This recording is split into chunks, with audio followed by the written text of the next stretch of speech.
क्या आपने कभी सोचा है कि इकोसिस्टम का स्वास्थ्य हमारी रोज़मर्रा की ज़िंदगी पर कैसे असर डालता है? हम जो हवा सांस लेते हैं, उससे लेकर जो खाना खाते हैं, इकोसिस्टम इंसानी ज़िंदगी को सहारा देने में बहुत ज़रूरी भूमिका निभाते हैं। वे पर्दे के पीछे की उस टीम की तरह हैं जो हमारे रोज़ाना के अनुभवों को मुमकिन बनाती है। इकोसिस्टम असल में जीवित और निर्जीव चीज़ों के समुदाय होते हैं जो एक खास माहौल में एक दूसरे के साथ इंटरैक्ट करते हैं। जंगलों, महासागरों या यहाँ तक कि अपने लोकल पार्क के बारे में सोचिए। वे हमें साफ पानी, हवा और मिट्टी जैसी ज़रूरी सेवाएं देते हैं।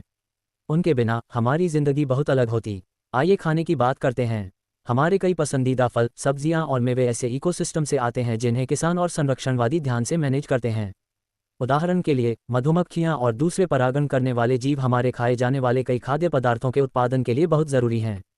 अगर इकोसिस्टम स्वस्थ हैं तो हमें कई तरह के पौष्टिक भोजन मिलते हैं। साफ पानी और हवा की क्वालिटी भी सीधे तौर पर इकोसिस्टम के स्वास्थ्य से जुड़ी हुई है। जंगल और वेटलैंड पानी को फिल्टर करने में मदद करते हैं, जिससे ये हमारे पीने के लिए सुरक्षित हो जाता है। वे कार्बन डाइऑक्साइड को भी सोखते हैं और ऑक्सीजन पैदा करते हैं, जो इंसानों के जीवित रहने के लिए ज़रूरी है। शहरों में हरी भरी जगहें हवा की क्वालिटी में सुधार कर सकती हैं और शहरी हीट आइलैंड प्रभाव को कम कर सकती हैं। दरअसल, एक ग्रामीण समुदाय में एक स्टडी में पाया गया कि जब एक स्थानीय जंगल को बचाया गया तो पानी की क्वालिटी में काफ़ी सुधार हुआ, जिससे निवासियों के स्वास्थ्य और भलाई को फायदा हुआ। ये दिखाता है कि इकोसिस्टम हमारी रोज़मर्रा की ज़िंदगी से कितनी गहराई से जुड़े हुए हैं। ब्राज़ील में एक अहम पल आया जब अमेज़न नदी पर एक बहुत बड़े बांध का प्रस्ताव रखा गया। वहाँ के मूल समुदायों को चिंता थी कि बांध उनके इकोसिस्टम को खराब कर देगा और उनके जीने के तरीके के लिए खतरा पैदा कर देगा। ये कहानी पर्यावरण और इंसानी समुदायों दोनों के लिए इकोसिस्टम को बचाने के महत्व को बताती है। इकोसिस्टम के खराब होने के नतीजे गंभीर होते हैं। जब इकोसिस्टम खराब होते हैं तो इससे बायोडाइवर्सिटी का नुकसान, पानी की क्वालिटी में कमी और ग्रीनहाउस गैसों का उत्सर्जन बढ़ सकता है।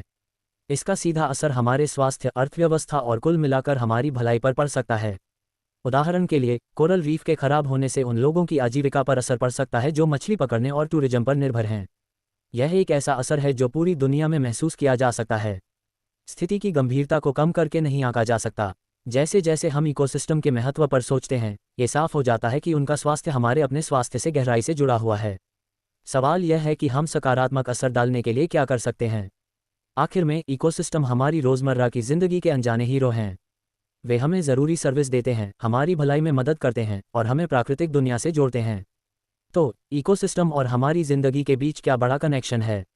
यह आसान है, हमारी ज़िंदगी उन पर निर्भर करती है। अगर आपको पर्यावरण के मुद्दों में दिलचस्पी है तो नीचे कमेंट्स में अपने विचार शेयर करें।